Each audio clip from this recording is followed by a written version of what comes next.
بسم اللہ الرحمن الرحیم۔ السلام علیکم ورحمۃ اللہ وبرکاتہ۔ معزز سامعین کرام، آج جو ہم آپ کے سامنے حاضر ہوئے ہیں یہ ایک خاص قسم کی تسبیح لے کر حاضر ہوئے ہیں۔ یہ وظیفہ ایسا مجرب، آزمودہ اور نایاب وظیفہ ہے کہ جو شخص بھی اس عمل کو کرے گا انشاءاللہ ساری مشکلات دور ہو جائیں گی، ساری تکالیفیں ختم ہو جائیں گی اور ہر دلی مراد پوری ہو جائے گی۔ اس جیسا تیز وظیفہ آج تک نہیں دیکھا، تمام وظائف کا سردار وظیفہ ہے یہ۔ معزز سامعین کرام، آپ جس مشکل میں پھنسے ہیں، جس مصیبت کے اندر ہیں، جس تکلیف کے اندر ہیں، آپ چاہتے ہیں کہ اس مشکل سے، اس تکلیف سے، اس مصیبت سے آپ کو چھٹکارا ملے، تو یہ عمل آپ کے لیے بڑا خاص عمل ہے۔ یہ عمل آپ کے لیے بڑا آزمودہ اور مجرب عمل ہے۔ معزز سامعین کرام، ایسا عمل جس عمل کی بدولت انسان کی ساری زندگی اچھی بن جائے گی، ساری زندگی میں رونقیں، خوشحالیاں اور ساری زندگی میں آرائشیں واپس لوٹ آئیں گی، یہ وہ عمل ہے۔ جو آپ کے گھر سے خوشیاں روٹ کے چلی گئی تھیں، جو آپ کے گھر سے یہ ساری خوشحالیاں چلی گئی تھیں، انشاءاللہ اس ایک عمل کی بدولت وہ خوشحالیاں واپس آ جائیں گی۔ یہ عمل سورۃ الکوثر کا نایاب عمل ہے۔ آج تک جس انسان نے بھی یہ عمل کیا کبھی وہ نامراد نہیں ہوا۔ سارا سال گھر میں دولت ایسے برستی ہے جیسے بارش برس رہی ہے۔ وہ دولت سے مالا مال ہو جائے گا، وہ رزق سے مالا مال ہو جائے گا، وہ ہر پریشانی سے چھٹکارا پا لے گا۔ معزز سامعین کرام، چھوٹی سی یہ تسبیح ہے، چھوٹا سا یہ عمل ہے۔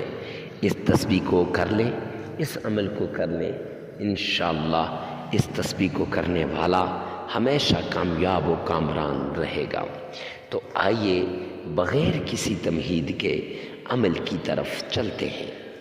عمل کی طرف جانے سے پہلے کمنٹ سیکشن کے اندر آپ نے یہ لکھنا ہے، یا رب ذوالجلال تمام مسلمانوں کی تمام پریشانیوں کو دور فرما دے۔ ارے مفتی صاحب، اس کے لکھنے سے کیا فائدہ ہوگا؟ تو اس کے لکھنے کے دو فائدے ہیں۔ ایک فائدہ، جب غریب اجنبی، غریب عربی کے اندر اجنبی کو کہتے ہیں، اجنبی آدمی اجنبی شخص کے لیے دعا مانگتا ہے تو نہ جاننے والا آدمی نہ جاننے والے آدمی کے لیے دعا مانگتا ہے، رب کائنات کی قسم اس کی دعا قبول ہو جاتی ہے، فوراً قبول ہو جاتی ہے، اور اللہ سبحانہ و تعالی اس کی دعا کو قبول فرماتے ہیں اور بغیر کسی اس کی دعا قبول ہو جاتی ہے۔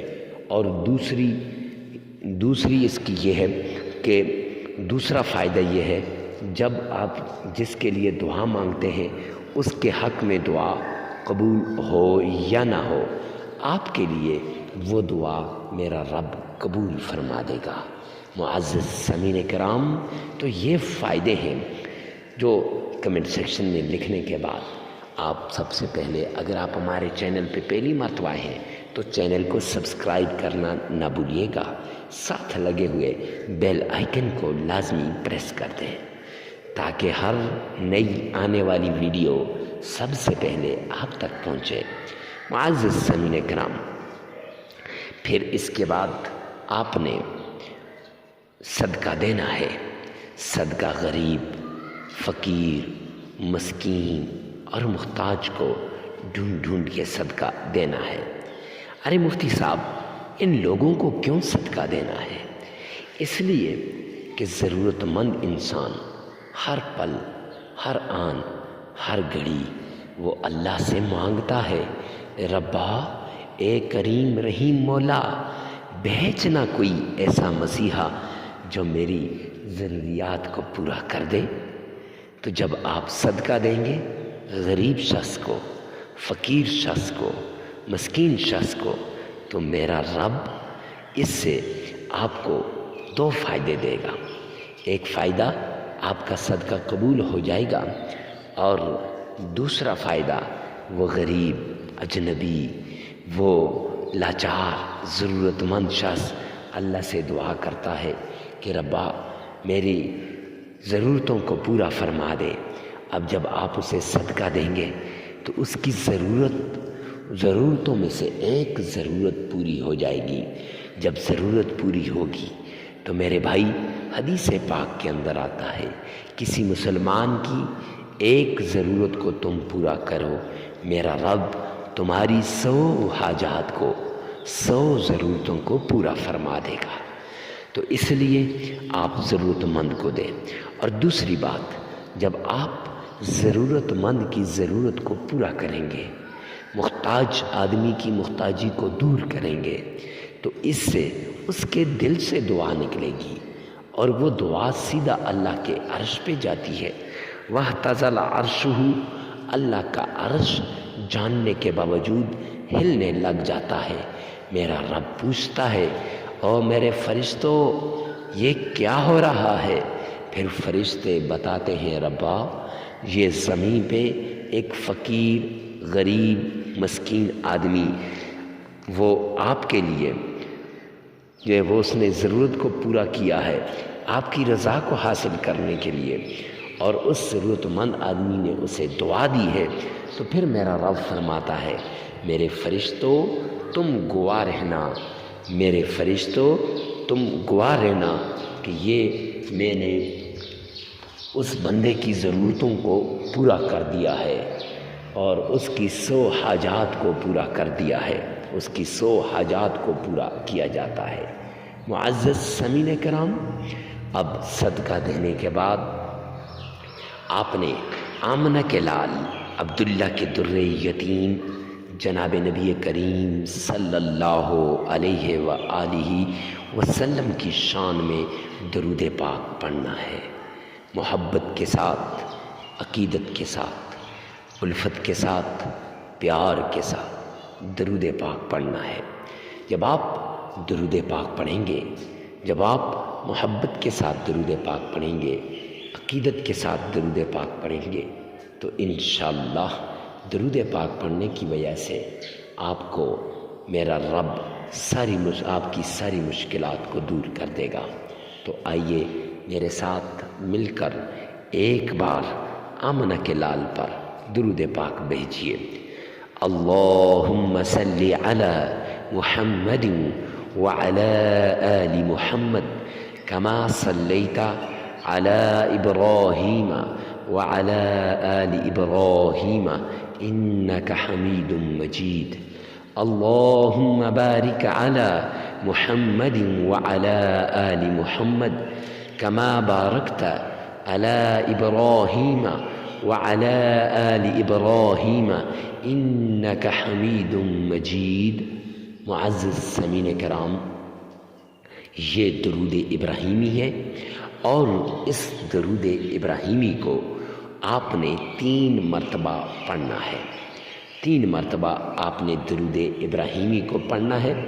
پھر اس کے بعد آپ نے سورۃ الکوثر، اِنَّا أَعْطَيْنَاكَ الْكَوْثَرَ فَصَلِّ لِرَبِّكَ وَانْحَرْ إِنَّ شَانِئَكَ هُوَ الْأَبْتَرُ۔ صدقت یا رب العالمین۔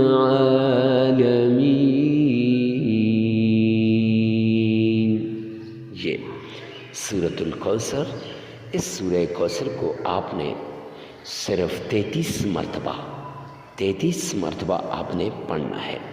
معزز سامعین کرام، 33 مرتبہ کسی بھی نماز کے بعد، کسی بھی وقت، جگہ کی قید نہیں ہے، وقت کی قید بھی نہیں ہے، تو آپ نے 33 مرتبہ پڑھنا ہے۔ اور پھر 33 مرتبہ سورۃ الکوثر کو پڑھنے کے بعد آپ نے اللہ کے حضور، اللہ کے دربار میں اللہ کا پیارا نام اللہ الصمد یا فتاح، اللہ الصمد یا فتاح، یہ پڑھنا ہے۔ معزز سامعین کرام، یہ آپ نے 313 مرتبہ پڑھنا ہے۔ یہ اللہ کے دو پیارے نام ہیں، اسم اعظم ہے، ساتوں زمینوں سے بڑے اسم اعظم، ساتوں آسمانوں سے بڑے اسم اعظم۔ پھر اس کے بعد 3 مرتبہ درود پاک پڑھنا ہے، عمل مکمل ہو جائے گا۔